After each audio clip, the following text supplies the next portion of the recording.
বিপদ আপদ আপনাকে সন্ত্রস্ত করে রাখতে পারে, কিন্তু এই বিপদ প্রত্যেকের জীবনে কোনো না কোনো কারণে থাকে।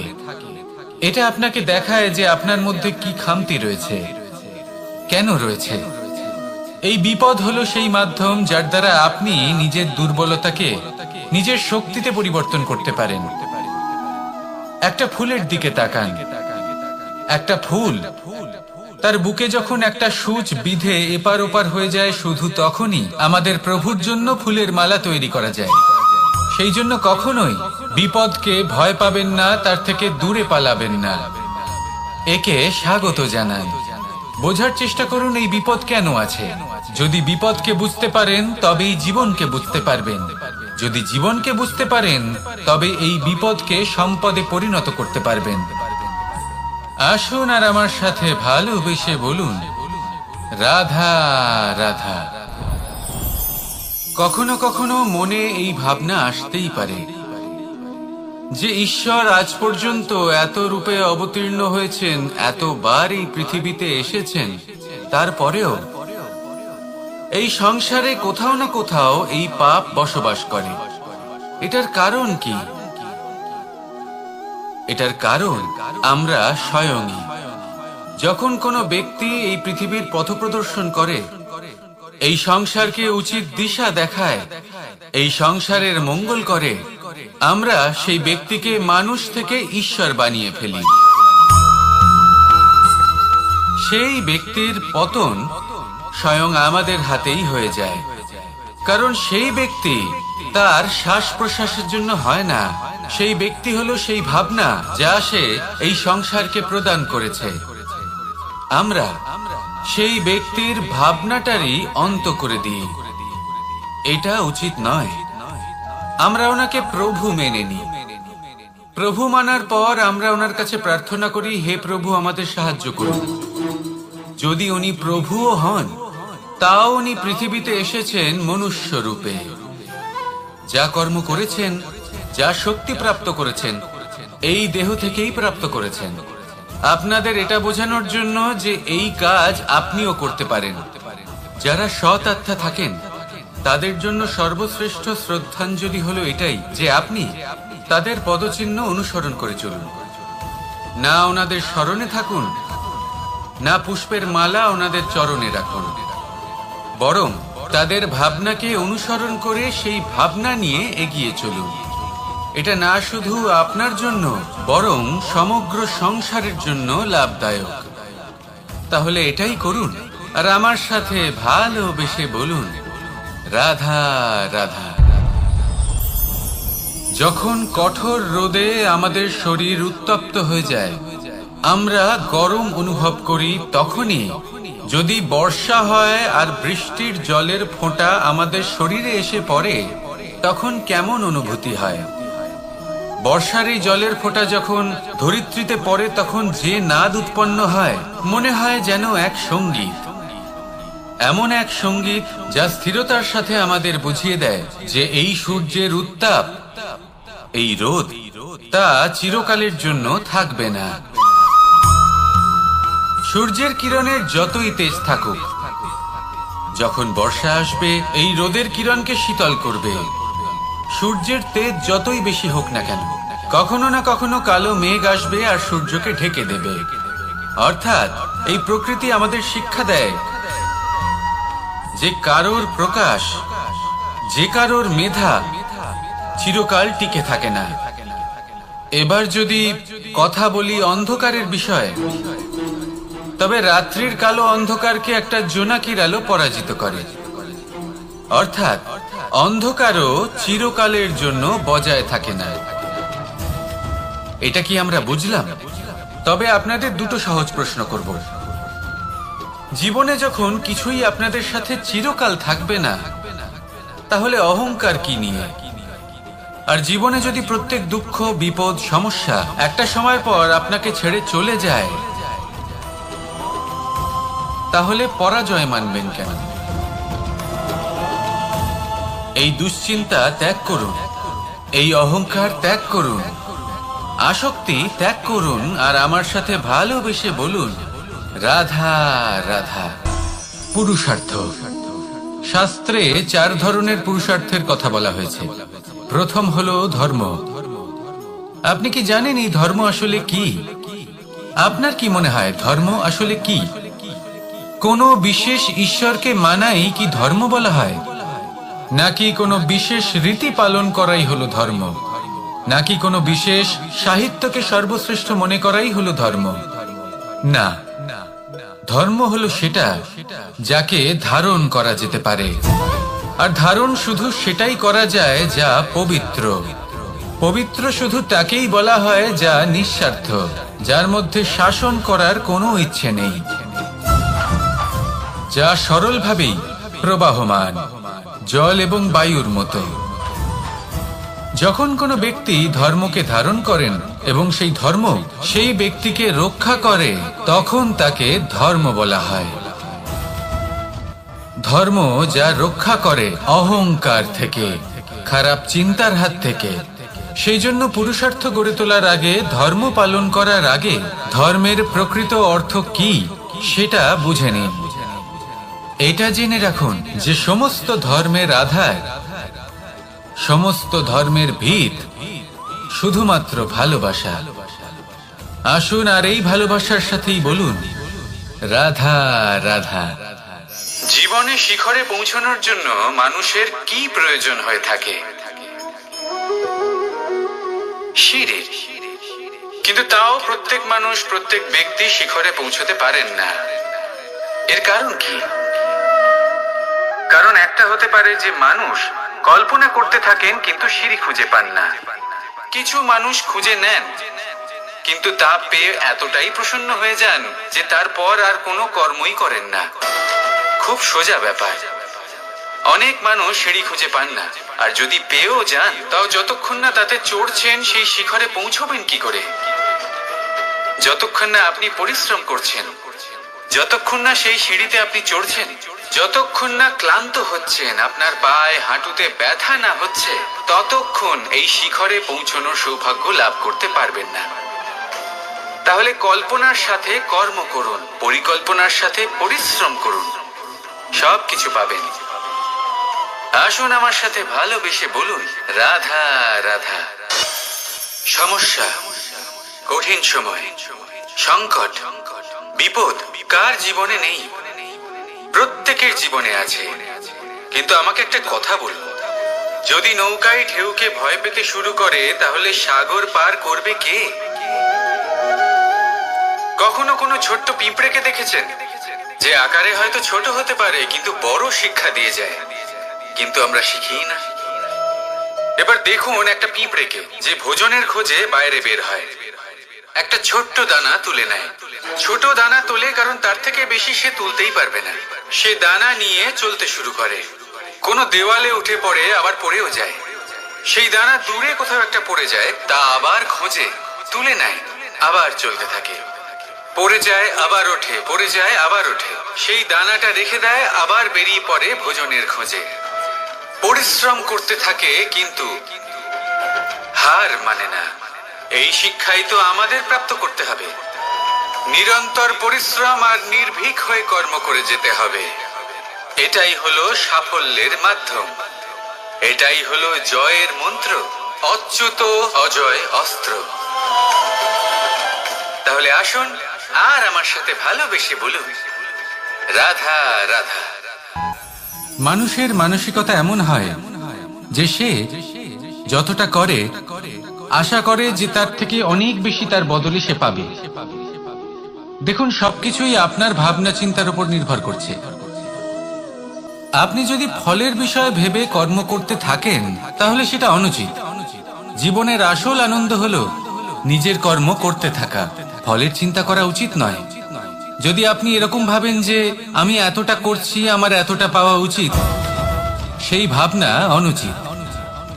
যদি আপনি সেবার মানসিকতা নিয়ে কর্ম করতে থাকেন, কর্মচক্রে প্রবাহিত হন, যদি আপনি এমন ভাবনা রাখেন যে আমি এতটা পাচ্ছি তাই এর থেকে অনেক বেশি আমি কর্ম করব, তাহলে নিশ্চিত রূপে আপনি যতটা করছেন তার থেকে অনেক বেশি আপনি পাবেন। আপনার আশার থেকে অনেক বেশি আপনি পাবেন। শুধু জীবনে অনেক বেশি কাজ করতে থাকুন, ফলের চিন্তা করবেন না। আর মনে রাখবেন, এই ভাবনাই সব থেকে বড় বীজ। কর্মের উপর বিশ্বাস রাখুন, জীবনে যা যা আপনি চান সবই সুখময় হবে। আসুন আর আমার সাথে ভালোবেসে বলুন, রাধা রাধা। আমরা সকলেই কামনা করি, আমরা সবাই সেটা প্রাপ্ত করতে চাই যা আজ পর্যন্ত কেউ প্রাপ্ত করেনি, সেটা পেতে চাই যে আজ পর্যন্ত কেউ পেতে পারেনি, সেটাই কাছে রাখতে চাই যে আজ পর্যন্ত কখনো আমরা পাইনি। এবার সেটা কিভাবে করা যেতে পারে? যদি আপনি সেটা প্রাপ্ত করতে চান যা আজ পর্যন্ত আপনি কখনো পাননি, তাহলে আপনাকে সেটা করে দেখাতে হবে যা আজ পর্যন্ত আপনি কখনো করেননি। সেই চেষ্টা করতে হবে যা আজ পর্যন্ত কখনো করেননি, সেই পরিশ্রম করতে হবে যা আজ পর্যন্ত কখনো করেননি। তবেই আপনি সেটা পাবেন যা আজ পর্যন্ত কখনো পাননি। কারণ যেমন বীজ বপন করবেন তেমনই অঙ্কুর আপনি লাভ করবেন। আসুন আর আমার সাথে ভালোবেসে বলুন, রাধা রাধা। মানুষ কতটা বিচিত্র হতে পারে। সব সময় স্বপ্ন দেখতে থাকে যে কাল আমি এটা করব, কাল আমি ওটা শুরু করব, কাল আমি ওটা সম্পন্ন করব। এই যে কাল শব্দটা, এই কাল অত্যন্ত বিচিত্র এক শব্দ। আমরা সবসময় এটাকে আসতে দেখতে পাই, কিন্তু এটা আসাতে বর্তমানে পরিণত হয়। আবার আজ নতুন কাল দেখতে পাই, তার জন্য অপেক্ষা করি, যখন সেটা সামনে আসে বর্তমানে পরিণত হয়। এই কাল সবসময় একটা মিথ্যে সান্ত্বনা দেয় যে সে আসছে, কিন্তু সে কখনোই আসে না। যেটা আপনার হাতে রয়েছে তা হলো আজ, বর্তমান। তাই যা করার আছে, যা সম্পন্ন করতে চান, যা শুরু করতে চান, আজ করুন, বর্তমানে করুন। কারণ আজ আপনি যা করবেন সেটাই আপনার ভবিষ্যৎ নির্ধারিত করবে। ভবিষ্যতের বিষয় ভাবতে থাকলে ভবিষ্যৎ সুন্দর হবে না। আজ কর্ম করতে হবে। তাই আজ বর্তমানে জীবন যাপন করুন, কর্ম করুন, আর আমার সাথে ভালোবেসে বলুন, রাধা রাধা। কথায় আছে, যখন আপনি যুদ্ধক্ষেত্রে দাঁড়িয়ে তখন শত্রুকে পিঠ দেখিয়ে পালিয়ে যাওয়া বা পিছু হটে যাওয়া অত্যন্ত অনুচিত যুদ্ধনীতি হয়। কথায় আছে যে শ্রেষ্ঠ যুদ্ধ নীতি হলো সেটাই যেখানে আপনি অস্ত্র হাতে নিয়ে এগিয়ে যান, সাহসের সাথে যুদ্ধ করে শত্রুকে পরাস্ত করে ফিরে আসেন। আর সেটাই আমি করেছিলাম। তখন মহাভারত রচনা হয়েছিল, কারণ তখন ধর্ম রক্ষা করা আবশ্যক ছিল। কিন্তু এমনও একটা সময় ছিল যখন আমি যুদ্ধ থেকে পালিয়েছি, কারণ তখন প্রজাদের সুরক্ষা বেশি গুরুত্বপূর্ণ ছিল। আমার গায়ে যুদ্ধ বিমুখ হবার কলঙ্ক লাগিয়েছিল। কিন্তু ঠিক আছে, আমি সেটাই করেছিলাম যেটা প্রয়োজনীয় ছিল। শ্রীরামও লঙ্কা গিয়ে রাবণকে হত্যা করার পূর্বে 4 মাস ধরে অপেক্ষা করেছিলেন। অপেক্ষায় ছিলেন কবে সেই সেতু সম্পন্ন হবে। তারপরে গিয়ে রাবণকে পরাস্ত করলেন, তাকে বধ করলেন। জীবনে কখনো কখনো থেমে যাওয়া বা পিছু হটে যাওয়া কার্যকর হতে পারে। এটা প্রত্যেক সময়ের উপরে নির্ভর করে। শত্রু যে কেউ হতে পারে, যখন খুশি আক্রমণ করতে পারে। কোনো মানুষ হতে পারে, আবার কোনো দানবও হতে পারে। আমাদের নিজেদের মানসিকতা হতে পারে, কোনো অসুখ হতে পারে, মহামারীও হতে পারে। সেক্ষেত্রে সেটাই করুন যেটা উচিত মনে হয়। দেখুন, প্রত্যেকবার নারায়ণ তো আপনাকে সাহায্য করতে আসবেন না। অনেক সময় মানুষকে নিজেকেই সেই বাধার সম্মুখীন হয়ে তাকে পরাস্ত করতে হয়। আর এমনিতেও কথায় আছে যে প্রত্যেক নরের মধ্যে নারায়ণ আছেন। তাই অন্তরের নারায়ণকে জাগ্রত করুন, আর যা সমস্যা আছে তাকে সমাপ্ত করে ফেলুন, তা সে যতই পিছু হটে করতে হোক না কেন। আসুন আর আমার সাথে ভালোবেসে বলুন, রাধা রাধা। মানুষ সত্যের সাথে অবগত হবার জন্য ব্যাকুল হয়ে থাকে, চিরকাল চেষ্টা করতে থাকে। জন্ম থেকেই তার মনে এই ইচ্ছে জাগ্রত হয় সত্যিটা কি সেটা জানতে। এবার এই ইচ্ছে এটা পূর্ণ কিভাবে করা যেতে পারে? কারণ মনে হয় যে জ্ঞান অর্জন করলেই এই ইচ্ছে পূর্ণ হতে পারে। তাই কেউ কেউ জ্ঞানের পেছনে ছুটতে থাকেন। কেউ এটা ভাবেন যে এই ইচ্ছে পূর্ণ করা যেতে পারে ধন আর শক্তির দ্বারা, তাই তারা ধন আর শক্তি প্রাপ্ত করতে চান। কেউ আবার ভাবেন যে অন্তরের মন্থন দ্বারা এটা সম্ভব হতে পারে। এবার এটাও সত্যি যে মন্থন করলে অমৃত লাভও সম্ভব হতে পারে।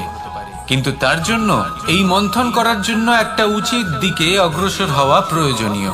উচিত সংযমের দ্বারা সামনে এগোতে হবে, আর কোনো আশা না করে সামনে এগিয়ে যেতে হবে, তবেই এটা সম্ভব হতে পারে।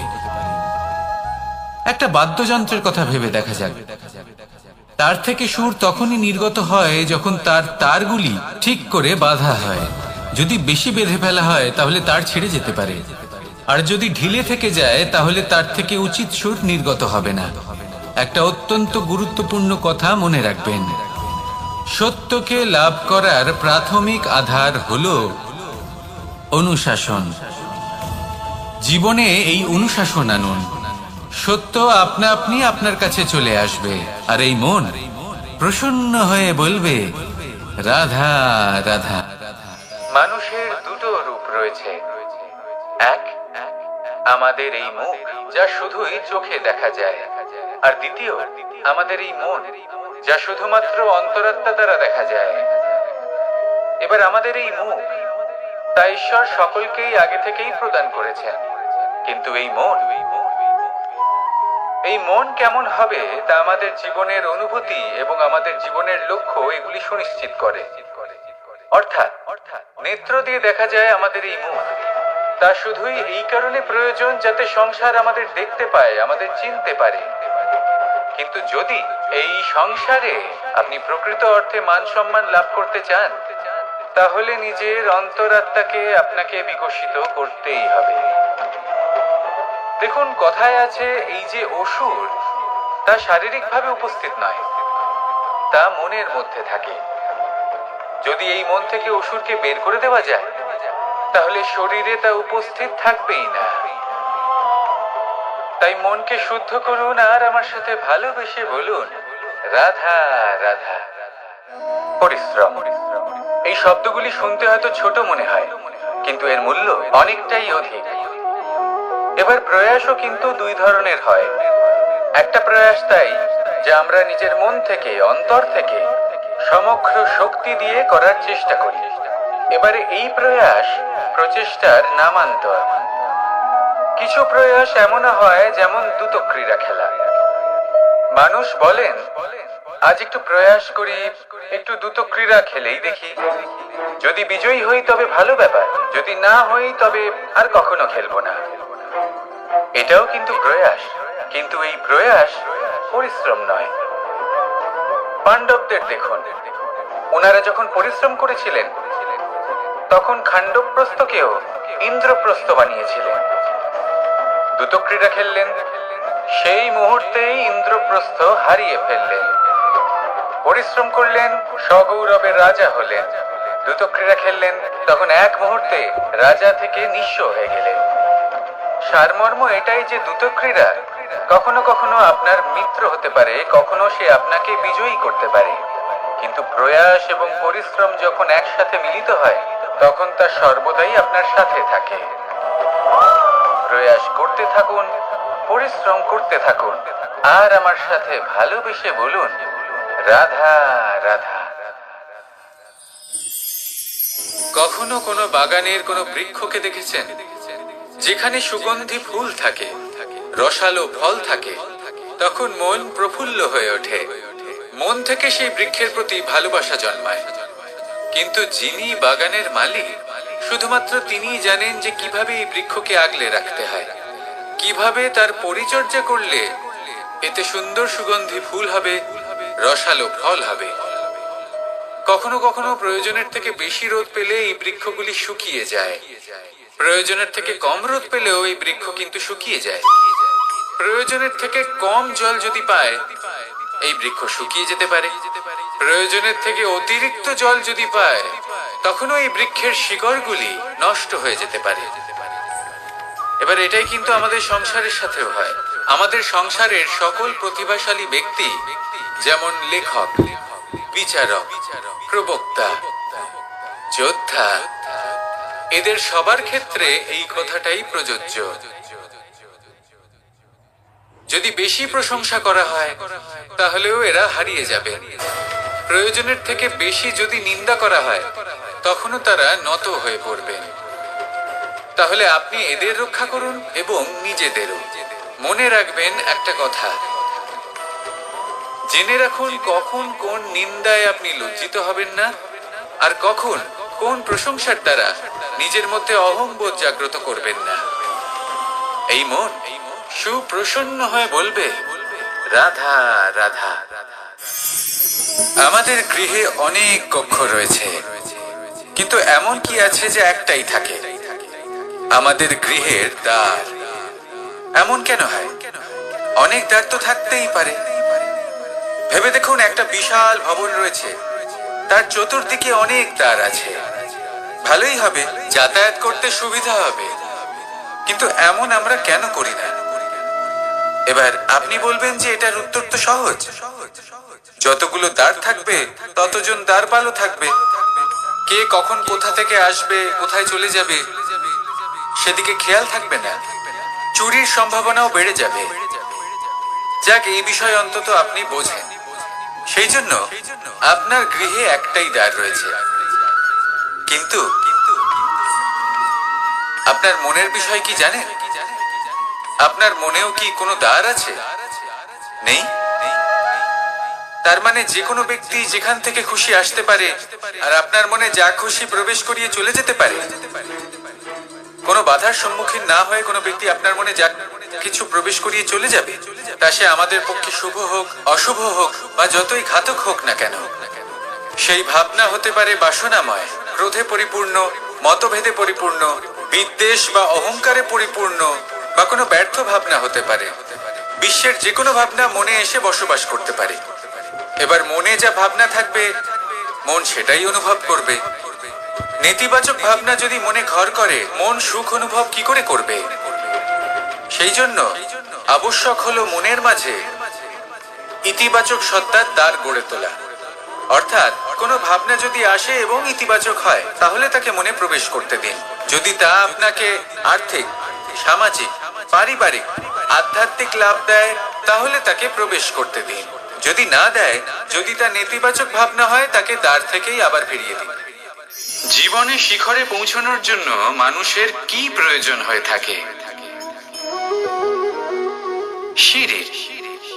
কিন্তু তাও প্রত্যেক মানুষ, প্রত্যেক ব্যক্তি শিখরে পৌঁছতে পারেন না। এর কারণ কি? কারণ একটা হতে পারে যে মানুষ কল্পনা করতে থাকেন কিন্তু সিঁড়ি খুঁজে পান না। কিছু মানুষ খুঁজে নেন, কিন্তু তা পেয়ে এতটাই প্রসন্ন হয়ে যান যে তারপর আর কোনো কর্মই করেন না। খুব সোজা ব্যাপার। অনেক মানুষ সিঁড়ি খুঁজে পান না, আর যদি পেয়েও যান, তাও যতক্ষণ না তাতে চড়ছেন, সেই শিখরে পৌঁছবেন কি করে? যতক্ষণ না আপনি পরিশ্রম করছেন, যতক্ষণ না সেই সিঁড়িতে আপনি চড়ছেন, যতক্ষণ না ক্লান্ত হচ্ছেন, আপনার পায়ে হাঁটুতে ব্যথা না হচ্ছে, ততক্ষণ এই শিখরে পৌঁছানোর সৌভাগ্য লাভ করতে পারবেন না। তাহলে কল্পনার সাথে কর্ম করুন, পরিকল্পনার সাথে পরিশ্রম করুন, সব কিছু পাবেন। আসুন আমার সাথে ভালোবেসে বলুন, রাধা রাধা। সমস্যা, কঠিন সময়, সংকট, বিপদ কার জীবনে নেই? প্রত্যেকের জীবনে আছে। কিন্তু আমাকে একটা কথা বলুন, যদি নৌকায় ঢেউকে ভয় পেতে শুরু করে, তাহলে সাগর পার করবে কে? কখনো কোনো ছোট্ট পিঁপড়েকে দেখেছেন, যে আকারে হয়তো ছোট হতে পারে, কিন্তু বড় শিক্ষা দিয়ে যায়? কিন্তু আমরা শিখি না। এবার দেখুন একটা পিঁপড়েকে, যে ভোজনের খোঁজে বাইরে বের হয়, একটা ছোট্ট দানা তুলে নেয়। ছোট দানা তোলে কারণ তার থেকে বেশি সে তুলতেই পারবে না। সে দানা নিয়ে চলতে শুরু করে, কোনো দেওয়ালে উঠে পড়ে, আবার পড়েও যায়। সেই দানা দূরে কোথাও একটা পড়ে যায়, তা আবার খোঁজে, তুলে নেয়, আবার চলতে থাকে। পড়ে যায়, আবার ওঠে, পড়ে যায়, আবার ওঠে। সেই দানাটা রেখে দেয়, আবার বেরিয়ে পড়ে ভোজনের খোঁজে। পরিশ্রম করতে থাকে, কিন্তু হার মানে না। এই শিক্ষাই তো আমাদের প্রাপ্ত করতে হবে। নিরন্তর পরিশ্রম আর নির্ভীক হয়ে কর্ম করে যেতে হবে। এটাই হলো সাফল্যের মাধ্যম, এটাই হলো জয়ের মন্ত্র, অচ্যুত অজয় অস্ত্র। তাহলে আসুন আর আমার সাথে ভালোবেসে বলুন, রাধা রাধা। আকাঙ্ক্ষা কখন লোভে পরিণত হয়ে যায় তা কেউ বলতে পারে না, এবার তার পরিণাম কি হতে পারে তাও আমরা কেউ জানি না। আজ আমি আপনাকে বলছি, কোনো ব্যক্তি সবথেকে বেশি ক্ষতির সম্মুখীন তখনই হয় যখন সে এটা মনে করে যে সে সবথেকে বেশি সুরক্ষিত স্থানে রয়েছে। সে ভাবে যে সে সেখানে সুরক্ষিত রয়েছে। সে তখন অসাবধান হয়ে পড়ে, আর তখনই তাকে জীবনের সবথেকে বড় ক্ষতির সম্মুখীন হতে হয়। নিঃস্ব হয়ে যাওয়ার পরিস্থিতি কোনো মানুষের জীবনে তখনই আসে যখন তার কাছে প্রচুর সম্পত্তি থাকে এবং সে তার থেকেও অনেক বেশি সম্পত্তি অর্জন করতে চায়। সেই অনেক বেশি সম্পত্তি অর্জন করার চেষ্টায় সে এমন কিছু করে বসে যার ফলে তাকে সমস্ত সম্পত্তি হারাতে হতে পারে। একজন রচনাকার নিজেই নিজের প্রতিভা একদম শেষ করে দিতে পারে যখন সে অনেকগুলো কাজ নিজের কাঁধে নিয়ে নেয়।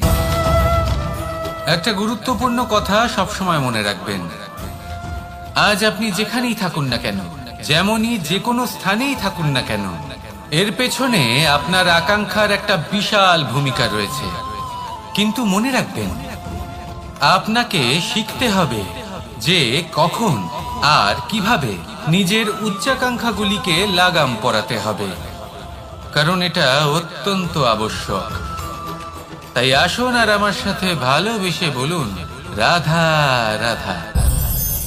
সংসারের বিভিন্ন ক্ষেত্রে আপনি অনেক কিছুই দেখতে পাবেন, যে কোনো খেলা, কোনো নাটক দেখতে পাবেন, কেউ কোনো খেলা খেলছে তা দেখতে পাবেন, আর দর্শকগণ এই দেখে অত্যন্ত আনন্দ লাভ করেন, হাততালি দিতে থাকেন, প্রশংসা করতে থাকেন, নিজের অন্তরের উৎসাহ প্রকাশ করতে থাকেন।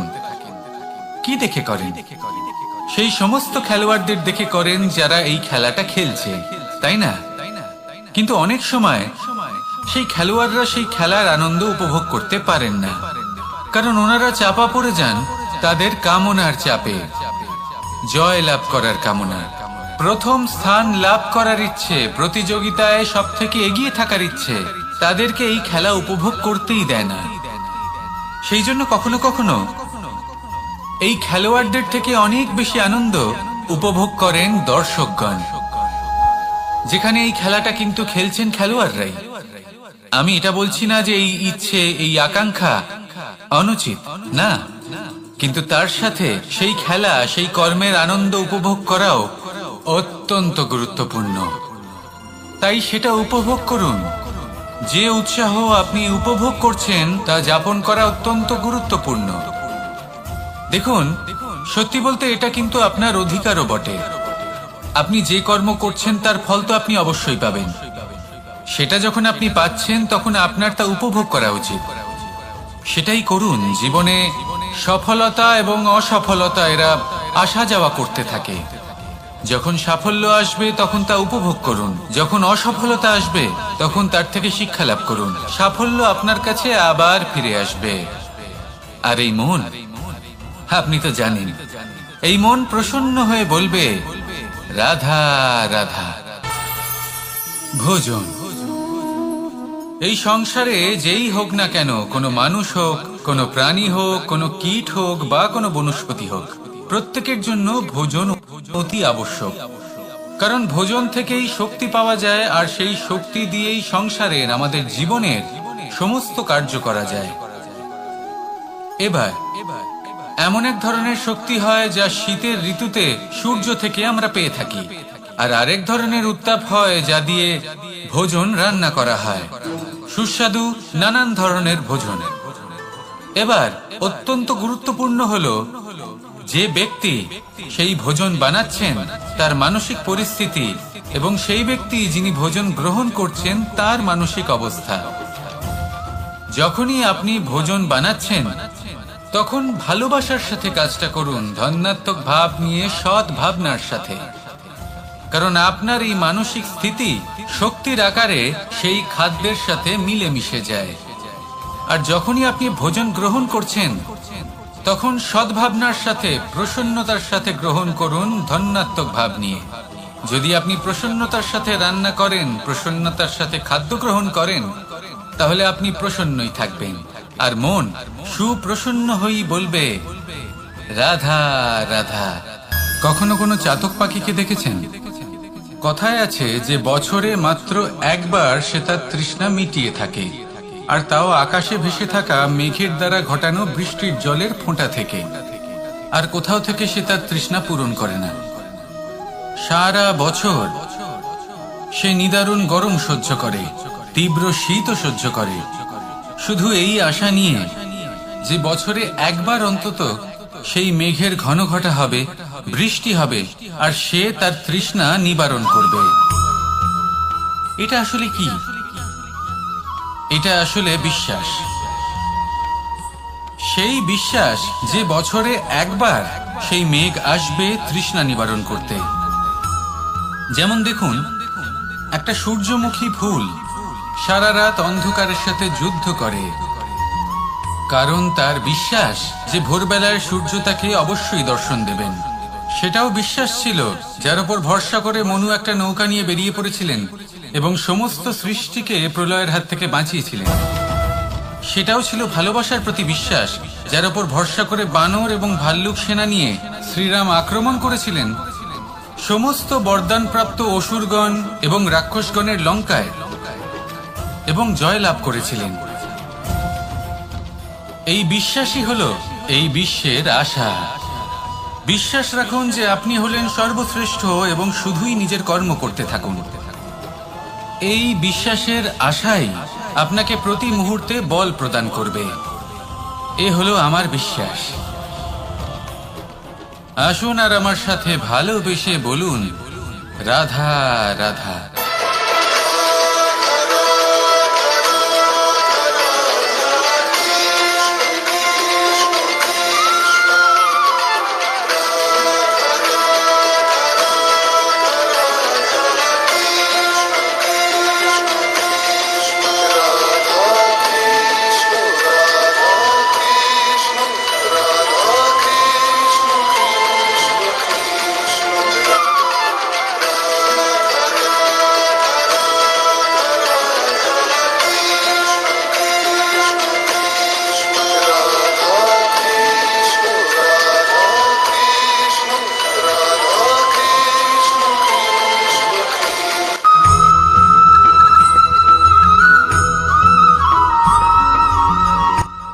রাত্রে আমরা সুখ নিদ্রা লাভ করি, আমরা স্বপ্ন দেখি, ভবিষ্যতের পরিকল্পনা করি, খুব ভালো লাগে।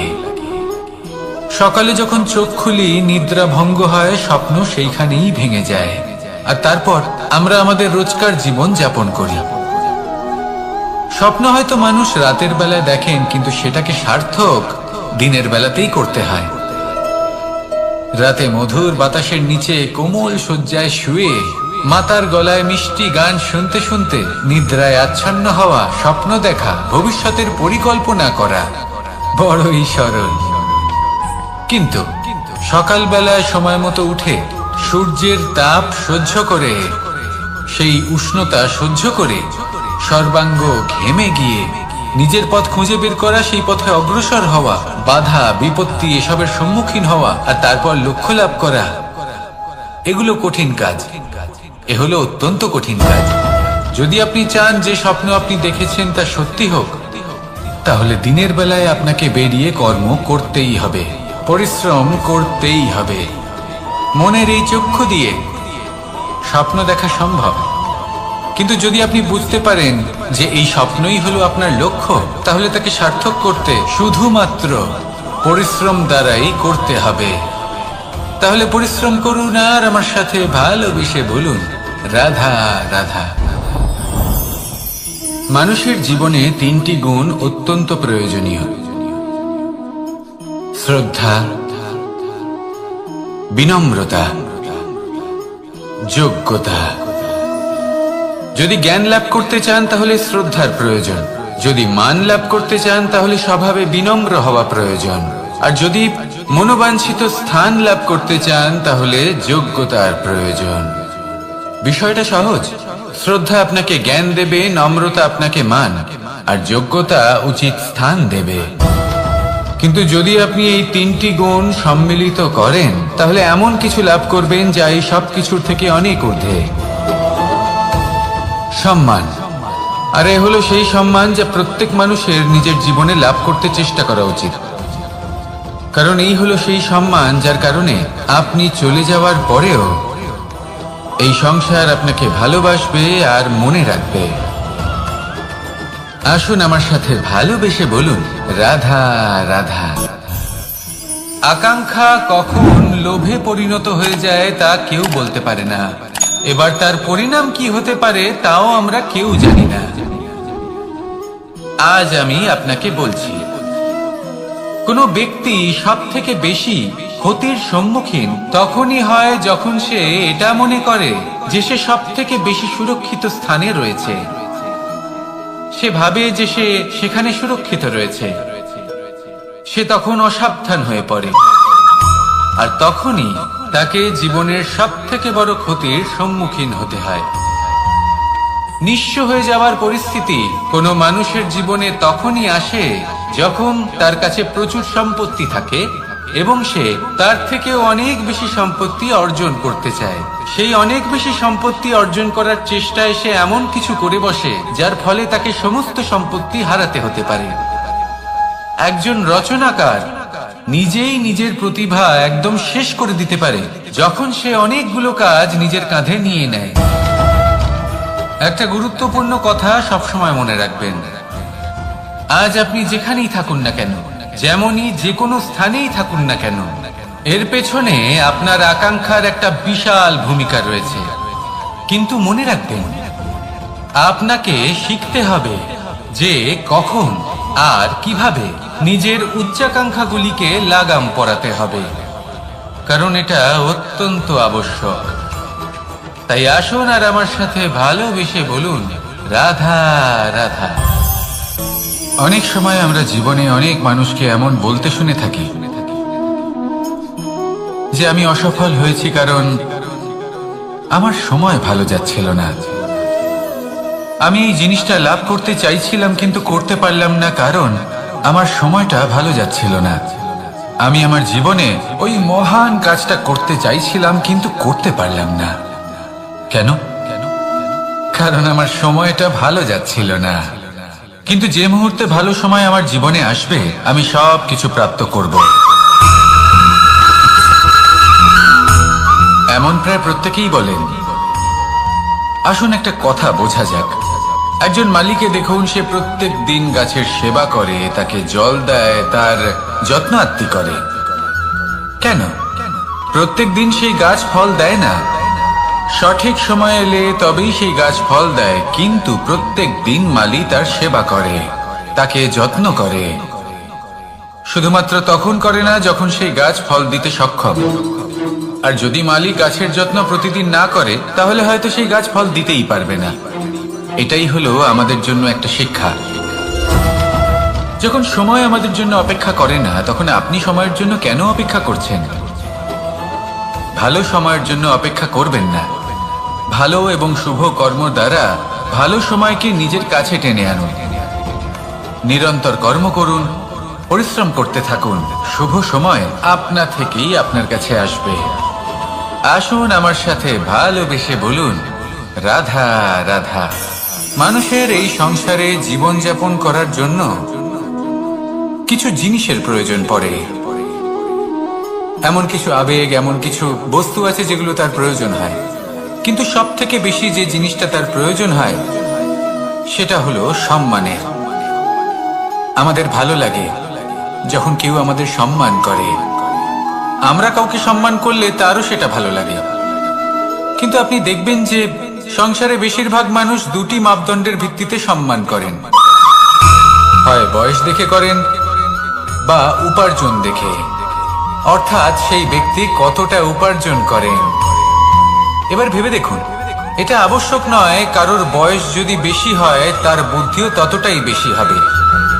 আবশ্যক এটাও নয় যে কোনো ব্যক্তি যদি অত্যন্ত ধনী হন বা তার মনও নির্মল হবে বা তিনি সৎকর্ম করবেন বা এমন কোনো কর্ম করবেন যাতে উনি সম্মান লাভ করতে পারেন। হতে পারে উনি ধনী কিন্তু দুশ্চরিত্র। সেই জন্য বয়স বা উপার্জন দেখে কোনো ব্যক্তিকে সম্মান করবেন না। কর্ম দেখুন। যদি গভীরভাবে ভেবে দেখেন তাহলে দেখবেন যদি কোনো মানুষ কোনো সৎকর্ম করেন তাহলে তার প্রতি হৃদয় থেকে সম্মান জাগ্রত হয়। এটাই হলো সেই সম্মান যা অর্জন করতে হবে। বয়স আজ আছে, কাল আরো বৃদ্ধি পাবে। উপার্জন আজ আছে, কাল সেটা কমে যেতেও পারে। কিন্তু যদি আপনি নিরন্তর শুভকর্ম করতে থাকেন তাহলে আপনি মৃত্যুর পরেও অমর হয়ে থাকবেন। আসুন আমার সাথে ভালোবেসে বলুন, রাধা রাধা। পাপ এবং পুণ্য, এই দুই হলো সংসারের এমন দুই বিন্দু যাকে কেন্দ্র করে এই সংসারের চক্র ঘুরতে থাকে। আমরা যদি কোনো কর্ম বিচার করি, হয় পুণ্য নয় পাপের দৃষ্টিভঙ্গি দিয়ে, এটা হয় পুণ্য না হলে পাপ। কিন্তু এই পাপ এবং পুণ্য এই দুই নির্ভর করে প্রত্যেক মানুষের ওপর, তার চিন্তাধারা, তার পরিস্থিতির ওপর।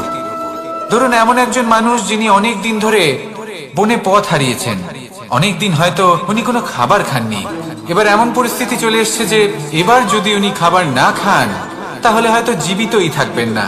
আর এমন অবস্থায় ওনার সামনে যদি কোনো প্রাণী আসে তাহলে তাকে শিকার করা, এটা কিন্তু তার কাছে পাপ নয়, এটা তো জীবিত থাকার একমাত্র উপায়। এটা তার কাছে পুণ্য সম। আর যদি আমি এমন একজন ব্যক্তির কথা বলি যিনি সরল, যিনি একটি সুখী, শান্ত, সুরক্ষিত জীবনযাপন করছেন, তার কাছে কিন্তু এটা পাপ। এইরকমই এই সংসারে ভিন্ন ভিন্ন পরিভাষা আছে পাপ এবং পুণ্যের।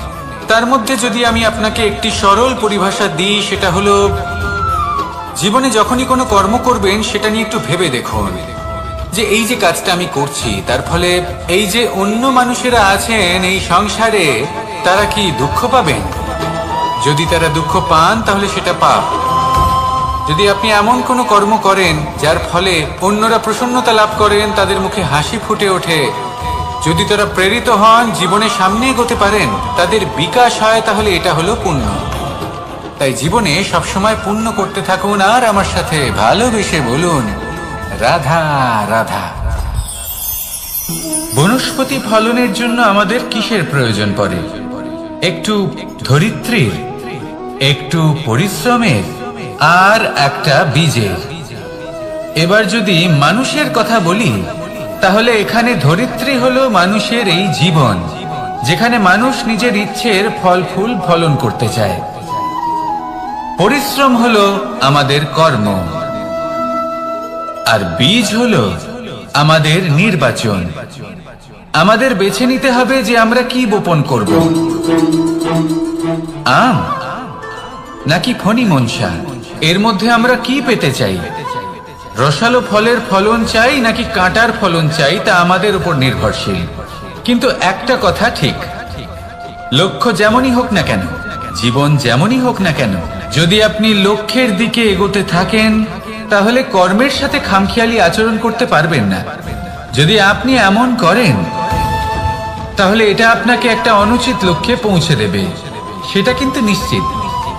সবসময় এটা মনে রাখবেন, কর্মের সাথে খামখেয়ালি হবেন অর্থাৎ কর্মফলও আপনার সাথে খামখেয়ালি হবে। তাহলে নিষ্ঠার সাথে কর্ম করতে থাকুন আর নিজের লক্ষ্যকে প্রাপ্ত করুন। আর আমার সাথে ভালোবেসে বলুন, রাধা রাধা। অগ্নি চতুর্থ তত্ত্ব, সব থেকে বেশি গুরুত্বপূর্ণ কিন্তু তার থেকেও বেশি ভয়াবহ। কখনো অগ্নিকে নিয়ন্ত্রিত রূপে উনুনে জ্বলতে দেখেছেন? এই অগ্নি আমাদের খাবার বানাতে সাহায্য করে, যা আমাদের শক্তি প্রদান করে। কিন্তু এই অগ্নি যখন বিচলিত হয়ে, অনিয়ন্ত্রিত হয়ে কোন বনের আগুন হয়ে ওঠে, তখন মহা বিনাশ ঘটে যায়। আপনারই অন্তরের ঊর্জা হলো এই অগ্নি। এটা আপনার শক্তিও, আপনার ক্রোধ। একে ব্যবহার কিভাবে করবেন তা আপনারই হাতে। যদি কোনো ব্যক্তি নিজের অন্তরের এই ঊর্জাকে ব্যবহার করেন শক্তির রূপে, তাহলে সে বিকাশ ঘটাতে পারে, নির্মাণ ঘটাতে পারে। কিন্তু যদি কোনো ব্যক্তি তার অন্তরের ঊর্জাকে বিধ্বংসী অস্ত্র বানিয়ে ফেলেন, তাহলে নিশ্চিত রূপে মহা বিনাশ ঘটতে পারে, যাতে বিনাশ তারও অবশ্যই হবে। অনেক বছর পূর্বে এমনই এক আগুনের দ্বারা এই সুন্দর পৃথিবীর নির্মাণ হয়েছিল। আর অনেক বছর পূর্বে এমন এক আগুনেই সমস্ত জীব এবং সংসার বিলুপ্ত হয়ে গেছিল। এবার আপনি আপনার অন্তরের ঊর্জা দ্বারা বিনাশ ঘটাতে চান নাকি নির্মাণ ঘটাতে চান, সেই সিদ্ধান্ত আপনারই। আসুন আমার সাথে ভালোবেসে বলুন, রাধা রাধা। কখনো কখনো এমন হয় আমরা আমাদের বাড়ির উঠোনে বীজ বপন করি, আর তা বিকশিত হয় একটা সুন্দর বৃক্ষে।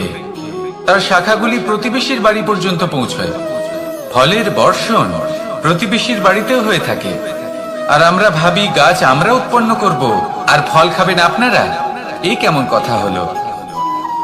আপনাকে এই কথা বুঝতে হবে যে এসব হলো ভৌতিক বস্তু, সাংসারিক বস্তু।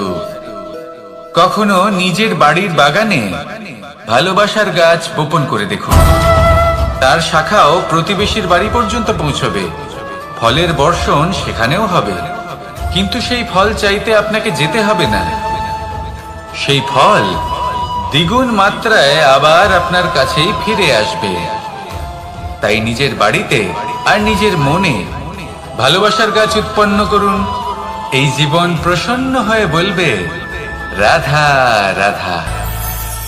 অ দিয়ে অন্ত, আ দিয়ে আরম্ভ, এই দুইয়েরই রাশি সমান। যদি আপনি মন দিয়ে দেখেন তবে দেখবেন এদের সম্পর্ক খুবই নিবিড়। কিভাবে? যখন কোনো কিছু শুরু হয় এটা নিশ্চিত হয়ে যায় যে তা সমাপ্তও হবে। আরম্ভই যদি না হয় তার সমাপ্তও হবে না। যা আরম্ভ হয়েছে তার সমাপ্তি হলো অবশ্যম্ভাবী। এটাই হলো প্রকৃতির নিয়ম, একে এড়ানো যায় না। এবার এই কথা আমরা সকলে জানি। এবার মানুষ কি ভাবে যে সমাপ্তির পরে কি হতে পারে, এর উত্তর তাদের কাছে নেই। তাদের উচিত অন্য কোনো বিষয় ভাবা যা বেশি গুরুত্বপূর্ণ। এবার মানুষ এটা জানে না যে মৃত্যুর পরে কি হতে পারে, কিন্তু এই কথা অবশ্যই জানে যে জন্ম থেকে মৃত্যু পর্যন্ত এই সময়, যাকে আমরা জীবন বলে থাকি, এই সময় আমরা কর্ম করতে পারি। এই কথা তো আমরা জানি। তাহলে এমন কি কর্ম করা যেতে পারে যা আমাদের সমাপ্তির পরও আমাদের প্রাসঙ্গিক করে রাখতে পারে, এই বিষয়ে ভাবা উচিত। যে জন্মগ্রহণ করেছে তার মৃত্যু হবেই, এটা সাধারণ বিষয়। কিন্তু ইতিহাস আজও সেই সকল মানুষজনকে স্মরণ করেন যাদের এই সংসার তাদের মৃত্যু নয়, বরং তাদের জীবনকালে যে কর্ম তারা করেছেন তার দ্বারা মনে রাখেন। সেই কর্মের কারণে এই সংসারে তাদের নাম, তাদের কর্ম, তাদের ব্যক্তিত্ব, তাদের কীর্তি অমর হয়ে থাকে এবং থাকবে। আপনার কাছে এতটা সময় নেই যতটা আপনার মনে হচ্ছে আপনার কাছে আছে। সেই জন্য যত শীঘ্র সম্ভব শ্রেষ্ঠ কর্ম করুন, যতটা পারবেন ততটা অধিক সুকর্ম করুন। এই সংসারে নিজেকে অমর করে তুলুন আপনার মৃত্যুর পরেও। আর আমার সাথে ভালোবেসে বলুন, রাধা রাধা। উমাই কি, আমি কখন থেকে এখানে অপেক্ষা করছি, হাত পেতে দাঁড়িয়ে রয়েছি যাতে একটা ফল আমার হাতে এসে পড়ে এবং সেটা আমি খেতে পারি। কখন থেকে অপেক্ষা করছি, কিন্তু সেটা হচ্ছেই না। এবার আপনি বলবেন যে এসব কি বলছি, এ কি অদ্ভুত কথা বলছি। যদি ফল খেতে হয় তাহলে আমাকে বৃক্ষে চড়তে হবে, ফলের কাছে পৌঁছতে হবে, তবেই তো ফল পাবো। এবারে এটা অত্যন্ত সহজ ব্যাপার, কিন্তু এই বিষয়টা আপনি নিজের জীবনের প্রসঙ্গে ভেবে দেখুন। লক্ষ্য কোথায় আছে আপনি জানেন, সেই লক্ষ্যে পৌঁছানোর পথ কি সেটাও আপনি জানেন, সেই পথে চলার ক্ষমতাও আপনার রয়েছে, কিন্তু তাও আপনি নিজের লক্ষ্য লাভ করতে পারছেন না। কেন? কারণ আপনি অপেক্ষা করছেন যে লক্ষ্য আপনার সামনে চলে আসবে, কিন্তু তা হয় না। লক্ষ্য সে যাই হোক না কেন, ধন হোক, প্রেম হোক, কোনো সম্মান হোক বা মোক্ষ হোক, যদি আপনি তার দিকে অগ্রসর না হন তাহলে ফল প্রাপ্তি অসম্ভব ব্যাপার, তা কোনোদিনই হবে না। সেই জন্য আপনার চোখের সামনে আপনি যদি নিজের লক্ষ্যকে দেখতে পান তাহলে উঠুন এবং সেই দিকে অগ্রসর হতে শুরু করুন। নিজের অন্তরের সকল অশুভ গুণ দূর করুন, অলসতা ত্যাগ করুন, অজ্ঞানতা ত্যাগ করে দিন এবং চলতে থাকুন। অবশ্যই মনোবাঞ্ছিত ফল লাভ করতে পারবেন। মনে রাখবেন, চলতে থাকলে তবেই লক্ষ্য প্রাপ্তি হবে। অপেক্ষার দ্বারা শুধুমাত্র মৃত্যু লাভ হবে। আসুন আমার সাথে ভালোবেসে বলুন, রাধা রাধা। পাখি কখন জন্ম নেয়, কখন উড়তে শেখে, কখন বাসা বানাতে শেখে, কখন নিজের মৃত্যু লাভ করে, এসব আমাদের মধ্যে কেউ জানি না। কিন্তু পাখি একটা কথা খুব ভালো করে জানে, যে এই সংসারে ও যা কিছুই করুক না কেন, এই সংসারে ওকে নিয়ে কিচ্ছু যায় আসে না। এবার আমরা কি করি? কোনো কাজ করার আগে আমরা এটা ভাবি যে এই সংসার যদি আমাকে দেখে ফেলে তাহলে কে জানে এই সংসার কি ভাববে, আমার প্রতিচ্ছবি কেমন তৈরি হবে কে জানে, কে জানে কি হবে আদি ইত্যাদি। এই সব ভাবনায় আমরা মগ্ন হয়ে যাই। কিছুটা এমন ভাবে মগ্ন হই যে বর্তমানের কর্মের এই জীবনের যাত্রাপথে সেই সময়ের আনন্দ উপভোগ করতে ভুলে যাই। এবার দেখুন একটা পাখি কি করে, ওর কর্ম হলো গান গেয়ে চলা। ওই পাখি গেয়ে চলে, কেউ ওর গান শুনুক বা না শুনুক, কেউ আদৌ শুনছে কিনা সেই বিষয়টা নিয়ে সেই পাখির কিছুই যায় আসে না। সেই পাখি নিজের কর্ম করতে থাকে। হয়তো সেই জন্যই আপনি কখনো কোনো পাখিকে কাঁদতে দেখবেন না। এরকমই আপনাকে নিজেকে গড়ে তুলতে হবে। প্রথমে নিজেকে জিজ্ঞেস করুন, এই যে কর্ম আমি করতে চলেছি সেটা কি উচিত? যদি আপনার মনে হয় সেটা উচিত, তাহলে সেটা প্রমাণ করুন। এটা ভাববেন না যে এই সংসার কি ভাববে। আসুন আর আমার সাথে ভালোবেসে বলুন, রাধা। বনের মধ্যে যদি আপনি কোনো বিষাক্ত সাপ দেখেন তাহলে কি করবেন? আপনি তখনই তার থেকে দূরে পালাতে চেষ্টা করবেন। আর এটা কেন করবেন? নিজের রক্ষার্থে। এই কথা আমি নয় মেনে নিলাম, কিন্তু নিজের জীবনে এটা করেন না কেন? আপনি যেখানেই যান, যে স্থানেই যান না কেন, প্রত্যেক সময় প্রত্যেক মুহূর্তে এমন বিষাক্ত সাপ আপনি অবশ্যই খুঁজে পাবেন। আর সেই সাপ নয় যাদের আপনি বনে খুঁজে পাবেন, এরা হলো সেই সাপ যা আপনাকে পাপ করতে বাধ্য করবে। আপনার অন্তরের বাসনা, ক্রোধ, অহংকার, লোভ, ঈর্ষা এদের বৃদ্ধি ঘটাবে। দেখুন, বনের এই সাপ আপনাকে একবার ছেড়ে দিতেও পারে, ছোবল নাও মারতে পারে, কিন্তু এই যে পাপরূপী সাপ আছে তা অবশ্যই ছোবল মারবে। কর্ম যদি করেন তাহলে অবশ্যই ফল পাবেন। সেই জন্য যখনই কোথাও যাবেন, যদি এমন কাউকে দেখেন, যদি এমন কিছু দেখেন যে আপনাকে পাপ করতে বাধ্য করছে, তাহলে সেই মুহূর্তে সেখান থেকে পালিয়ে যান। যেমন বনের সাপ দেখে আপনি পালাতে থাকেন। সৎকর্মের রক্ষা অত্যন্ত আবশ্যক। আসুন আর আমার সাথে ভালোবেসে বলুন, রাধা রাধা। যদি কোনো সিংহ বানরের মতো গাছে চড়তে চেষ্টা করে তাহলে কি হবে? একটা মাছ যদি মাটিতে হাঁটতে চেষ্টা করে তাহলে কি হবে? তারা বিফলই হবে। কিন্তু এরকম কেন হয়? তার কারণ হলো প্রকৃতির রচনা কিছুটা এরকম। এখানে প্রত্যেকটি ব্যক্তিকে, প্রত্যেকটি প্রাণীকে আলাদা আলাদা গুণের অধিকারী করা হয়েছে এবং সকলকে একটা সীমাও প্রদান করা হয়েছে। এবার এই যে বৃক্ষ, পশু, পাখি, এদের মধ্যে সেই ক্ষমতাই নেই যে এরা নিজেদের যাচাই করতে পারবে, নিজেদের সীমাগুলো বুঝতে পারবে, নিজেদের সদ্গুণগুলো চিনতে পারবে। এরা সেটা করতে পারবে না। কিন্তু মানুষ তো আলাদা। মানুষের কাছে সেই বিশেষ শক্তি আছে যে তারা পূর্ণরূপে নিজেদের যাচাই করতে পারবে, নিজেকে পূর্ণরূপে বুঝতে পারবে, নিজের দোষ, নিজের অপগুণ, নিজের সদ্গুণ, নিজেদের সীমাগুলো তারা বুঝতে পারবে। আর এটা অত্যন্ত গুরুত্বপূর্ণ। কথায় আছে যে যদি সাফল্য লাভ করতে হয় তাহলে নিজেকে যাচাই করে নিতে হবে। তাই নিজেকে যাচাই করুন, নিজের সাথে পরিচিত হয়ে যান এবং জীবনে কর্ম করতে থাকুন। সাফল্যের শিখরে অবশ্যই পৌঁছে যাবেন। আর ওখানে যদি যান তাহলে এই মন প্রসন্ন হয়ে অবশ্যই বলবে, রাধা রাধা। অন্ধকারাচ্ছন্ন রাত্রি যদি এসে থাকে তাহলে আলোকিত প্রকাশ নিয়ে সূর্যও অবশ্যই আসে। রোগ যদি এসে থাকে তাহলে তার ওষুধও অবশ্যই আসে। সমস্যা যদি আসে তাহলে সেই সমস্যার সমাধানও নিজে থেকেই আমাদের কাছে চলেই আসে। এই সংসার, এই জীবনের শুধুমাত্র একটাই নিয়ম আছে, আর তা হলো এটাই, এই সংসার হলো একটা চক্রের মতো। এতে শাশ্বত বলে কিছু নেই, নিত্য বলে কিছু নেই। আর যা কিছুই রয়েছে সব বদলাতে চলেছে। যদি আপনার জীবনে দুঃখ থাকে, সমস্যা থাকে, যদি আপনি বিপদ দ্বারা আচ্ছন্ন, তাহলে মনে রাখবেন সবকিছু বদলে যেতে চলেছে।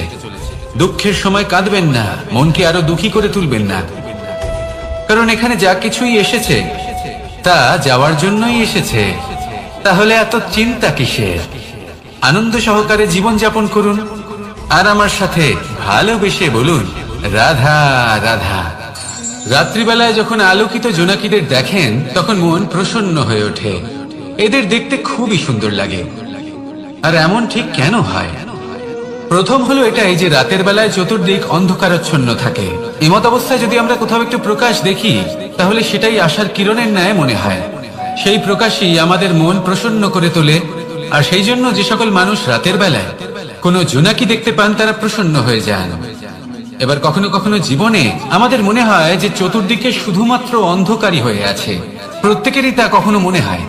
আর তখনই আমাদের নিরাশ হলে চলবে না, আমাদের দুঃখী হলে চলবে না।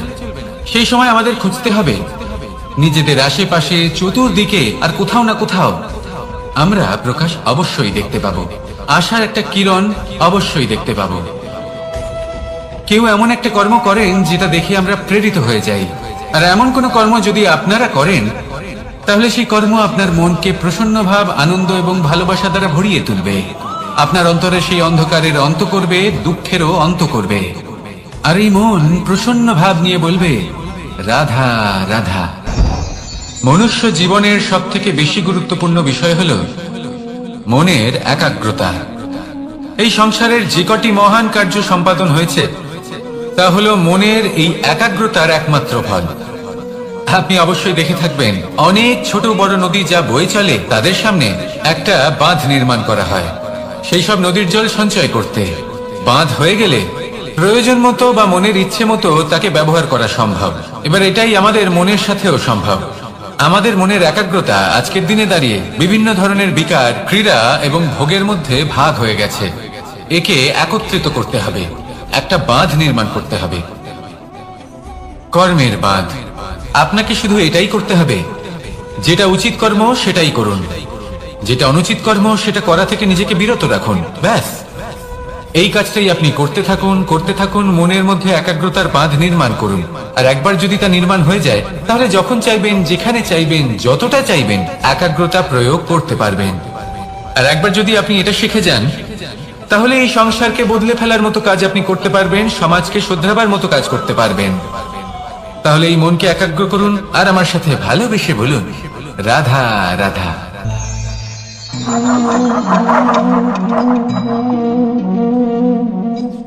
কোন ব্যক্তিকে নিশ্চয়ই দেখেছেন যিনি নিজে কাঠ কাটার এই কাজে নিপুণ এবং অভিজ্ঞ। এবার আপনারা দেখবেন যে তার মনোযোগ সমস্ত কাঠের ওপর থাকে না, তার মনোযোগ থাকে শুধুমাত্র একটা কাঠের ছোট্ট একটি অংশের ওপর, যেখান থেকে তার টুকরো করা হচ্ছে। কিন্তু সেটা উনি কেন করেন? যদি এটা উনি না করেন তাহলে সেই কাঠ সঠিক পদ্ধতি এবং তাড়াতাড়ি কাটা যাবে না। জীবনেও তাই হয়ে থাকে। আপনি হয়তো কোনো লক্ষ্য স্থির করেছেন বা পথ নির্বাচন করেছেন বা কাজ স্থির করেছেন যেটা আপনি করেই ছাড়বেন। তাহলে নিজের সম্পূর্ণ মনোযোগ শুধুমাত্র তার উপর কেন্দ্রীভূত করুন। যদি আপনার মন এদিক ওদিক তাকাতে থাকে, অস্থির হয়ে পড়ে, বিচলিত হয়ে পড়ে, যদি তা হয়ে থাকে তাহলে আপনি অবশ্যই অসফল হবেন।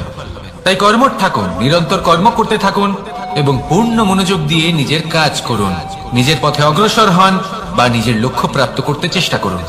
তারপর দেখুন কি হয়, কিভাবে উচিত পথে এবং তীব্র গতিতে আপনার লক্ষ্য আপনার কাছেই পৌঁছে যায়। আর আপনার এই মন প্রসন্ন হয়ে বলে, রাধা রাধা। কখনো কোনো নদীকে দেখেছেন? একই আকার, একই স্থান, শুধু প্রবাহিত হতে থাকে। এর মধ্যে কখনো কোনো অপদ্রব্য ফেলে দেখুন, দেখবেন সেটা বেশিক্ষণ সেখানে থাকে না। সেটা নদীর সাথে বইতে থাকে আর বয়ে যেতে যেতে সাগরে সমাহিত হয়ে যায় আর শেষ পর্যন্ত সাগর সেটাকে তটে ফেলে দেয়। কিছুটা এমন হওয়া উচিত আমাদের বিচারধারাও। এক স্থানে তা স্থগিত হওয়া উচিত নয়, এটা সবসময় প্রবাহমান হওয়া উচিত। তবেই আমাদের চেতনা, আমাদের মূল্যবোধ এবং আমাদের স্মৃতি এই তিনটি শ্রেষ্ঠ থাকবে। আর এটাই হলো পুকুর এবং নদীর মধ্যে পার্থক্য। নদীতে জল সবসময় বয়ে চলে, সেই জন্য পবিত্র থাকে, শুদ্ধ থাকে এবং পরিষ্কার থাকে। আর সেখানে এই পুকুরের তলদেশে সব জমা হতে থাকে আর সেই জন্য তা অপবিত্র হয়ে যায়। তাই সবসময় এই বিচারধারা প্রবাহমান রাখুন। যদি মনে কোনো ভাবনা চলে আসে, সেখানেই থেকে যায় এবং বিদ্যে থাকে, তাহলে তা বের করে দিন, তাকেও বয়ে যেতে দিন এবং তার যা উত্তর হবে তা সময়ের সাথে আপনার সামনেই চলে আসবে। শুধুই নদীর মতো প্রবাহমান হন আর আমার সাথে ভালোবেসে বলুন, রাধা রাধা। এই সংসারে সাফল্য লাভ করার জন্য জ্ঞানের প্রয়োজন হয়, পরিশ্রমের প্রয়োজন হয়, দৃঢ় নিষ্ঠার প্রয়োজন হয়। নিরন্তর চেষ্টা করা প্রয়োজনীয়। কিন্তু আরো কিছু আছে যা অত্যন্ত প্রয়োজনীয় এবং গুরুত্বপূর্ণ। তা হলো ভালো বন্ধু। তাদের থাকা অত্যন্ত প্রয়োজনীয়। যদি ভালো বন্ধু থাকে তাহলে সময় এলে তারা ঢাল হয়ে আপনাকে সুরক্ষা করবেন। সময় এলে অস্ত্রের মতো শত্রুকে সংহারও করবেন। যদি তিনি জ্ঞানী হন, তাদের মধ্যে সদ্গুণ থাকে, তাহলে এই সব গুণ আপনার মধ্যেও প্রবেশ করবে। তাহলে সাফল্যের জন্য ভালো বন্ধু পাওয়া অত্যন্ত প্রয়োজনীয়। কিন্তু শুধু বন্ধু কেন, ভালো শত্রুও থাকা প্রয়োজনীয়। এবার আপনি ভাববেন, এ আমি কি বললাম? যদি আপনার জীবনেও ভালো অর্থাৎ শক্তিশালী শত্রু থাকে, তাহলে আপনিও শক্তিশালী হতে থাকবেন। এই শত্রু আপনাকে প্রেরিত করবে আরো বেশি শক্তিশালী হয়ে ওঠার। কখনো কোনো হরিণকে দেখুন, তীব্র গতিতে দৌড়তে থাকে। কেন তীব্র গতিতে দৌড়ে? এই কারণে নয় যে কোথাও তার জন্য মধুর ঘাস অপেক্ষা করে রয়েছে, না। সে এই কারণে তীব্র গতিতে দৌড়য় কারণ সেটা না করলে তার পেছনে একটি সিংহ আছে যে ওকে নিজের ভোজন করে ফেলবে। তাই জীবনে বিপদ, সংকট, এই সবকিছুও হলো অত্যন্ত গুরুত্বপূর্ণ। তার সম্মুখীন হতে শিখুন আর আমার সাথে ভালোবেসে বলুন, রাধা রাধা। আমরা সবাই ফল খাই, কিন্তু আমাদের সেই ফলই প্রিয় হয় যে পরিপক্ক হয়ে ওঠে, যেটা নম্র হয়, আর যে ফল অনেক বেশি মিষ্টি আর সুস্বাদু হয়ে থাকে, যাদের রঙে বাহার দেখা যায়। সেইভাবে জীবনে আমরা নানান মানুষের সাথে পরিচিত হই, কিন্তু সেই মানুষই আমাদের মন ছুঁয়ে যায় যারা বিনম্র স্বভাবের, যাদের বাণী খুব মধুর, যাদের অন্তরে আত্মবিশ্বাসের একটা তেজ, একটা রং দেখা যায়। এবার এমন ব্যক্তি আমরা কি করে হব? ঠিক সেইভাবেই যেমন একটা ফল রোদ, বর্ষা, শীত, বায়ু, এই সকল সংকটময় পরিস্থিতির সম্মুখীন হয়ে পরিপক্ক হয়ে ওঠে, সেইভাবেই মানুষ সংকটময় পরিস্থিতির সম্মুখীন হয়ে পরিপক্ক হয়ে ওঠেন। যদি এই সংকটের সম্মুখীন হন তাহলে অভিজ্ঞ হবেন, আর এই অভিজ্ঞতাই শিক্ষা দিয়ে যাবে। এই অভিজ্ঞতা আমাদের শিখিয়ে দেয় যে আমাদের বিনম্র থাকতে হবে। অহংকার করে কোনো লাভ নেই। মধুর বাণীর যে কি মূল্য তা আমরা শিখতে পারি। এই অভিজ্ঞতাই আমাদের বুঝিয়ে দেয় যে উচিত অনুচিত কোনটা, আমাদের দৃষ্টিভঙ্গি তৈরি করে, আর এই দৃষ্টিভঙ্গি দ্বারা আত্মবিশ্বাস জাগ্রত হয়।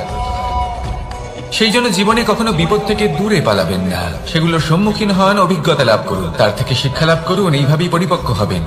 আসুন আমার সাথে ভালোবেসে বলুন, রাধা রাধা। ধন সঞ্চয় করা সম্ভব, আর সেই জন্য ধন সব থেকে বেশি মূল্যবান সম্পত্তি নয়। এবার আপনি বলবেন, এ আমি কি বলছি? এই ধন খুব মূল্যবান, আমরা সকলে অর্জন করতে ব্যস্ত। সেটা এই কারণে, কারণ আপনারা জানেন না এই সংসারের সব থেকে বেশি মূল্যবান সম্পত্তি কি। এ হলো সেই সম্পত্তি যা কখনো সঞ্চয় করা সম্ভব নয়। আপনার কাছে যতই ধন থাকুক তা দিয়ে আপনি স্বাস্থ্য লাভ করতে পারেন, বাড়ি কিনতে পারেন, আদি ইত্যাদি, কিন্তু আপনি যতই ধনী হন না কেন, ফেলে আসা দিনের একটা মুহূর্ত আপনি লাভ করতে পারবেন না। এই একটা মুহূর্ত, এই সময়, এটাই হলো সংসারের সব থেকে মূল্যবান সম্পত্তি। একবার চলে গেলে তা কখনোই ফিরে আসে না।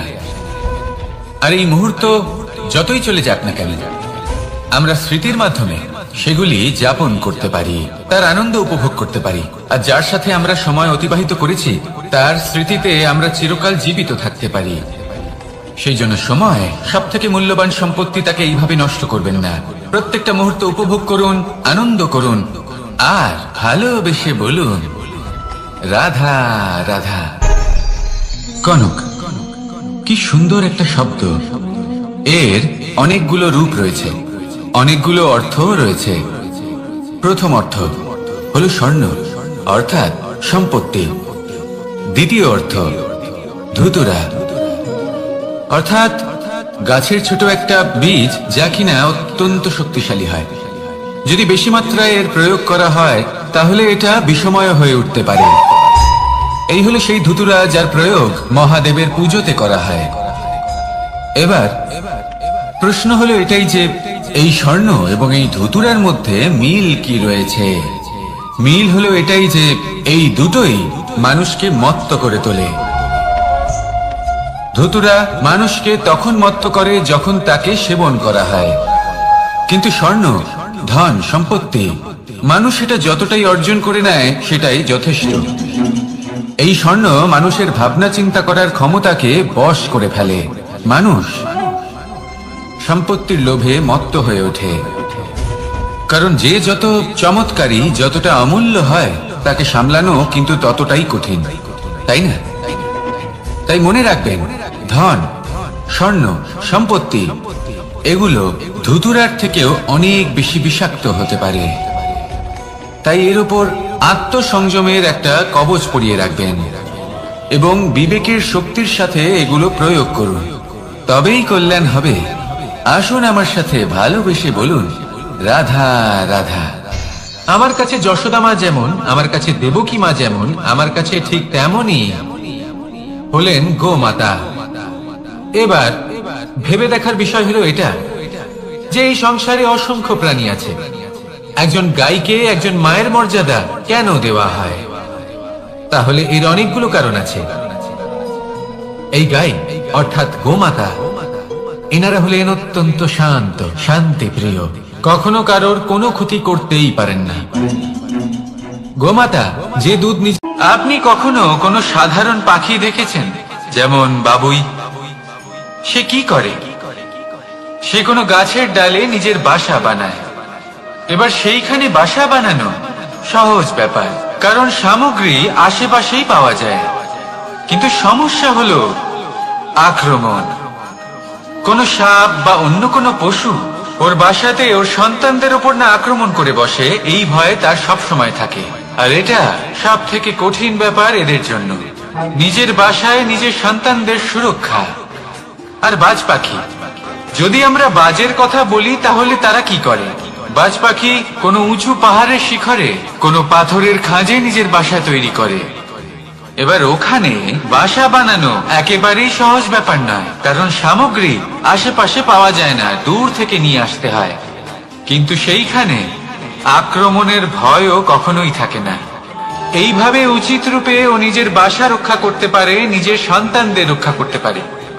এর সারমর্ম হলো এটাই, যদি সমস্যা বড় হয় তাহলে সমাধানও উচ্চমানের হওয়া উচিত।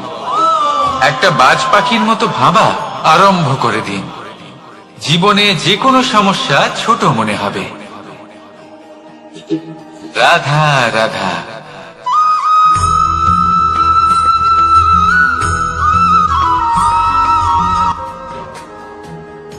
ভাগ করে নেওয়া বা বন্টন করা প্রত্যেক মানুষের জীবনে অবশ্যই হয়ে থাকে, আর অনেক সময় এটা জীবনে অতি আবশ্যক হয়ে পড়ে।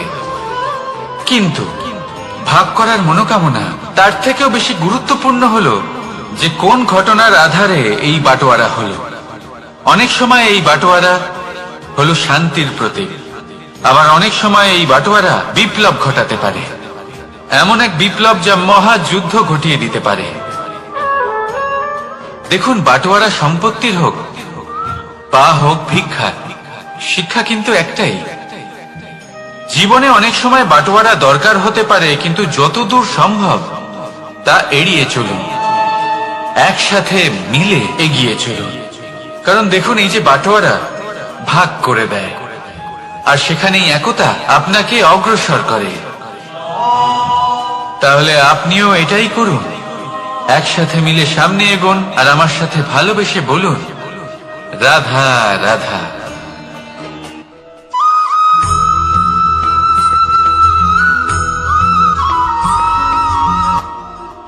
জীবনে এমন কিছু কাজ রয়েছে যা আপনাকে একাই করতে হয়, আর এমন কিছু কাজ রয়েছে যা আপনাকে একসাথে মিলে করতে হয়, একজোট হয়ে, সঙ্গবদ্ধ হয়ে।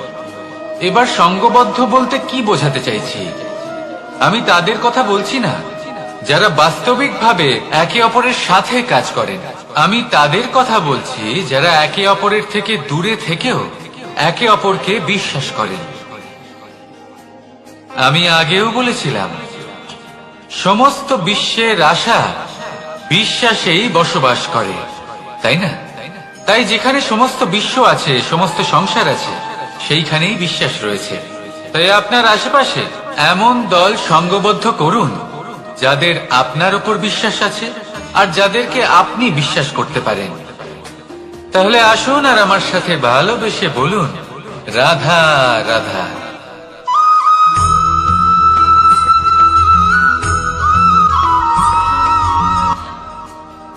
যখন একজন ভক্ত এবং তার ভগবান এক আকার ধারণ করেন, যখন একজন ভক্ত নিজের ভগবানের প্রতি নিজের জীবনের লক্ষ্যের প্রতি সম্পূর্ণরূপে সমর্পিত হয়ে যান, তখন জন্মগ্রহণ করে ভক্তি। আর তখন সংসারের সমস্ত আশা তিনি ত্যাগ করতে পারেন। সমস্ত আশা শেষ হতে পারে, কিন্তু মানুষের সঙ্গ ভক্তি কখনো ত্যাগ করে না। যখন ভক্ত ও ভগবান এক আকার ধারণ করেন, এক হয়ে যান, তখন রথী এবং সারথীর মধ্যে কোনো পার্থক্য থাকে না। তারাও এক হয়ে যান। একটাই ব্যক্তিত্ব, একটাই অস্তিত্ব। আর সেই জন্যই কখনো কখনো রথীর আদেশ ছাড়াই সারথী রথ চালিয়ে দেন, আবার কখনো সারথীর পরামর্শ ছাড়াই রথী আক্রমণ করে ফেলেন। এ তো শুধুমাত্র আরো একটা গুণ সেই সারথীর মধ্যে, যিনি ধর্ম স্থাপনার মহান কাজে আমার সারথী হতে চলেছেন। তাহলে আসুন আমার সাথে ভালোবেসে বলুন, রাধা রাধা।